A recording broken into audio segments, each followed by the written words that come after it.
আসসালামু আলাইকুম বন্ধুরা। মাদকদ্রব্য নিয়ন্ত্রণ অধিদপ্তরে আবারও নতুন একটি সার্কুলার প্রকাশিত হয়েছে। তো এই সার্কুলারটি আমরা আপনাদেরকে দেখিয়ে দেব। তো এখানে কিন্তু আপনারা বাংলাদেশের সকল জেলা থেকে ছেলে এবং মেয়ে উভয়ে আবেদন করতে পারবেন। তো আপনারা যারা বিভিন্ন চাকরিতে আমাদের মাধ্যমে আবেদন করতে চান এবং আপনারা যারা বিভিন্ন চাকরির চূড়ান্ত আপডেট সাজেশনের পিডিএফ ফাইলটি পেতে চান, তারা অবশ্যই আমাদের হোয়াটসঅ্যাপে যোগাযোগ করবেন। তাহলে আপনারা এই চূড়ান্ত সাজেশনগুলো পেয়ে যাবেন এবং আমাদের মাধ্যমে আবেদন করতে চাইলে অবশ্যই আমাদের হোয়াটসঅ্যাপে যোগাযোগ করবেন। তো আপনারা যারা এখন আমাদের এই চ্যানেলটি সাবস্ক্রাইব করেননি, প্রতিদিন নিত্য নতুন চাকরির সার্কুলার এবং বিভিন্ন চাকরির গুরুত্বপূর্ণ তথ্যের আপডেট পেতে অবশ্যই আমাদের এই চ্যানেলটি সাবস্ক্রাইব করে আমাদের সঙ্গে থাকবেন। তো এখানে অনেকগুলো পদ রয়েছে, চলুন আপনাদেরকে একে একে পদগুলো দেখিয়ে দেই। গণপ্রজাতন্ত্রী বাংলাদেশ সরকার মাদকদ্রব্য নিয়ন্ত্রণ অধিদপ্তর। তো 1 নম্বরে যে পদটি রয়েছে মেডিকেল টেকনোলজিস্ট, এখানে একজন না হবে। এখানে আপনাদের 11তম গ্রেডে বেতন দেওয়া হবে। বেতনগুলো এখানে দেওয়া রয়েছে, আপনারা একটু পড়ে নেবেন। এবং এখানে আপনাদের এসএসসি পাস হতে হবে এবং সরকার কর্তৃক স্বীকৃত কোনো হেলথ টেকনোলজি ইনস্টিটিউট হইতে মেডিকেল টেকনোলজিস্ট বিষয়ে ডিপ্লোমাধারী হতে হবে, তাহলে আবেদন করতে পারবেন। এবং 2 নম্বরে ফার্মাসিস্ট, এখানে 5 জন না হবে। এখানে আপনারা 11তম গ্রেডে বেতন পাবেন এবং এখানে আপনাদেরকে এসএসসি পাস করতে হবে এবং সরকার কর্তৃক স্বীকৃত কোনো হেলথ টেকনোলজি ইনস্টিটিউট হতে ফার্মেসি বিষয়ে ডিপ্লোমাধারী হতে হবে, তাহলে আবেদন করতে পারবেন। ফিজিক্যাল ইন্সট্রাক্টর, এখানে একজন না হবে। এখানে আপনাদের 11তম গ্রেডে বেতন দেওয়া হবে। এখানে আপনাদেরকে শারীরিক শিক্ষা বিষয়ে অনন্য 2য় শ্রেণী বা সমমানের সিজিপিএ সহ স্নাতক বা সমমানের ডিগ্রিধারী হতে হবে। ল্যাব সহকারী 3 জন না হবে।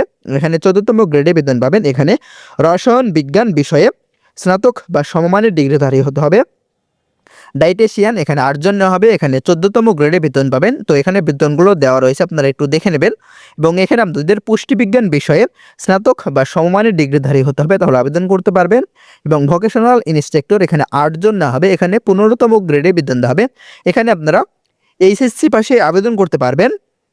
এবং এখানে ইসিজি টেকনিশিয়ান, এখানে 8 জন নেওয়া হবে। এখানে 16তম গ্রেডে বেতন দেওয়া হবে। এখানে আপনাদেরকে এইচএসসি পাস করতে হবে, তাহলে আবেদন করতে পারবেন। এবং ইসিজিতে ট্রেড কোর্স সম্পূর্ণ হতে হবে। এবং লিলেন কিপার, এখানে 1 জন নেওয়া হবে। এখানে আপনারা 16তম গ্রেডে বেতন পাবেন। এখানে আপনাদেরকে এইচএসসি বা সমমান পরীক্ষায় উত্তীর্ণ এবং কম্পিউটার ব্যবহারের দক্ষতা থাকতে হবে, তাহলে আবেদন করতে পারবেন। এবং টিকিট ক্লার্ক, এখানে 8 জন নেওয়া হবে। এখানে আপনারা এইচএসসি পাশে আবেদন করতে পারবেন এবং অবশ্যই কম্পিউটারের এমএস অফিসের ব্যবহারের দক্ষতা থাকতে হবে।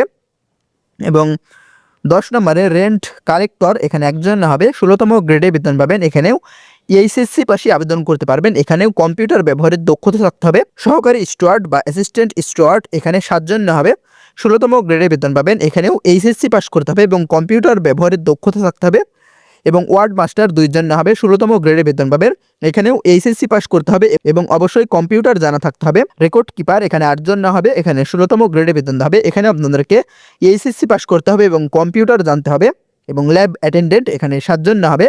এখানে আপনাদের 20তম গ্রেডে বেতন পাবেন এবং এখানে আপনারা এইচএসসি পাশে আবেদন করতে পারবেন। তো এই পদগুলোতে আবেদন করার ক্ষেত্রে আপনাদের বয়স 18 থেকে 32 বছর বয়সের মধ্যে হতে হবে। তো যে তারিখ অনুযায়ী আপনাদের বয়সটি গণনা করা হবে সেটি হচ্ছে যে 1 মার্চ 2026 সাল। তো অনেকে আপনারা আপনাদের বয়সটি বের করতে পারে না। তো আপনারা যদি আপনাদের জন্মসালটি আমাদের কমেন্ট বক্সে আপনাদের জন্মসাল লিখে দিয়ে যান, সেক্ষেত্রে আমরা আপনাদের বয়সটি বের করে দিতে পারবো। তো এবং এখানে আপনারা আবেদন করতে পারবেন 12 মার্চ 2026 সাল সকাল 10টায় আবেদন শুরু হবে এবং আবেদনের শেষ তারিখ 23 এপ্রিল 2026 সাল বিকাল 5টা পর্যন্ত আবেদনটি চলমান থাকবে। তো আপনারা চাইলে নিজেও আবেদন করতে পারেন এবং আমাদের মাধ্যমে চাইলে আবেদন করতে অবশ্যই আমাদের হোয়াটসঅ্যাপে যোগাযোগ করবেন। ধন্যবাদ সবাইকে।